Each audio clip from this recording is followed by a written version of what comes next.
मंगलवार को गौवंश रक्षा एम्बुलेंस सेवा दल के राष्ट्रीय अध्यक्ष संजय राय ने कहा कि उत्तर प्रदेश में गौवंश का बुरा हाल है।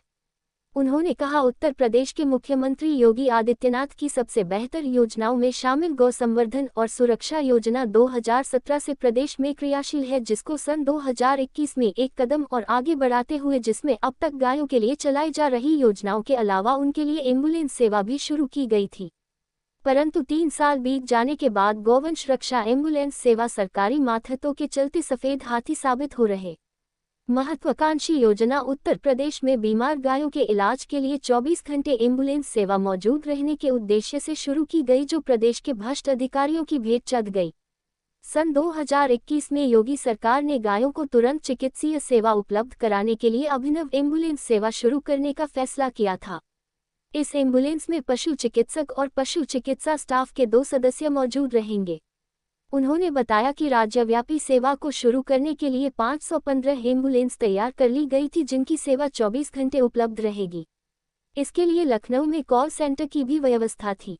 राष्ट्रीय अध्यक्ष संजय राय ने बताया, सन 2017 से अब तक लगभग गायों पर राज्य सरकार सैकड़ों करोड़ों का भारी भरकम बजट हर वर्ष खर्च कर रही है, परंतु भ्रष्ट नौकरशाही की बदौलत यूपी में गौवंश का चारा अधिकारियों का चारा साबित हो रहा है और प्रदेश में गौवंश आवारा सड़कों पर या गौशालाओं में मरने को मजबूर है। रिपोर्टर निखिल श्रीवास्तव की रिपोर्ट। बड़ी से बड़ी खबर देखने के लिए हमारे चैनल को लाइक और सब्सक्राइब करना ना भूलें।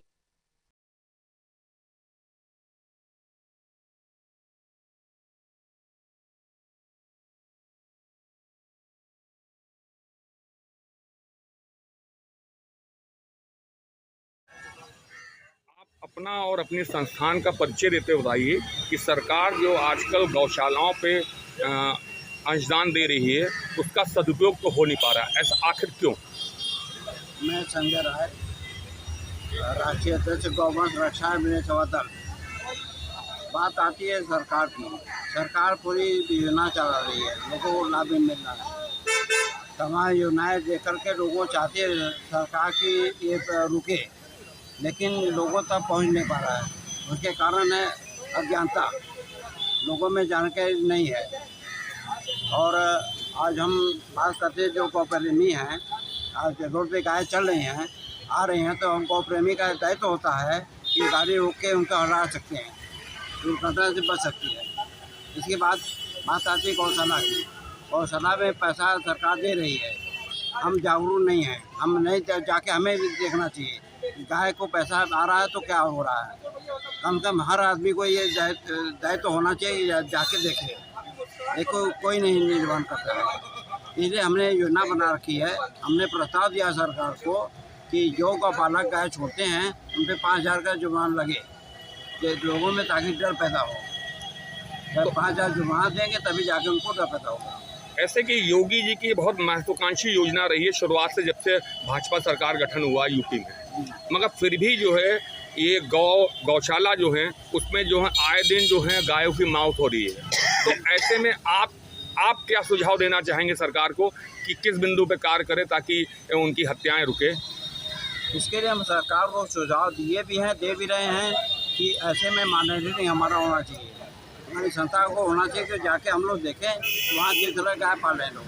नहीं, ऐसे में ये भी बहुत बड़ा प्रश्न होता है कि अगर कोई योजना अंतर्गत पैसा दिया जा रहा है गौशालाओं को, उसमें अधिकारी भी लिप्त हैं, तो अधिकारियों को कैसे, आप जो बेलगाम हो चुके हैं उनको कैसे कंट्रोल में किया? इसके लिए सरकार से कहा जा सकता है, हम निबंधन कर सकते हैं, प्रस्ताव दे सकते हैं, ताकि ऐसा सरकार हमको नहीं है कि हमको रोके।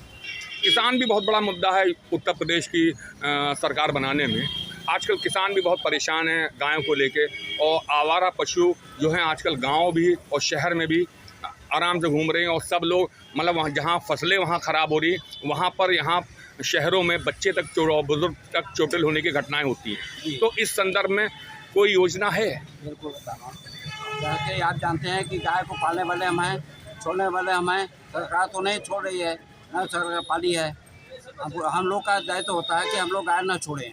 गाय जितना भी खेतों में जा रहे हैं किसान का ही है, सरकार का नहीं है।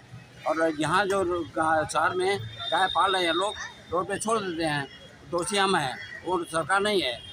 इसके हम सरकार दोषी नहीं मानते। बहुत सारी गाय जो होती हैं वो दुर्घटना में चोटिल भी होती हैं, ऐसे में कोई सरकार या आपके द्वारा कोई हेल्पलाइन नंबर जारी है जिससे कि नागरिक जो है उस पर कांटेक्ट कर सके और उस गाय को प्राथमिक चिकित्सा उपलब्ध कराई जा सके? बिल्कुल है, 1962 सरकार ने जारी किया है और 50-73 हमने किया है। और भविष्य की कोई योजना आपकी? भविष्य की योजना हमारी है कि सरकार ने 500-800 एम्बुलेंस जारी किया है, लेकिन वो संचालित नहीं हो रही है पूर्ण रूप से। हम चाहते हैं कि सरकार हमें सौंपे, मैं चलाऊँ। आपकी संस्था उसको संचालित करे। धन्यवाद।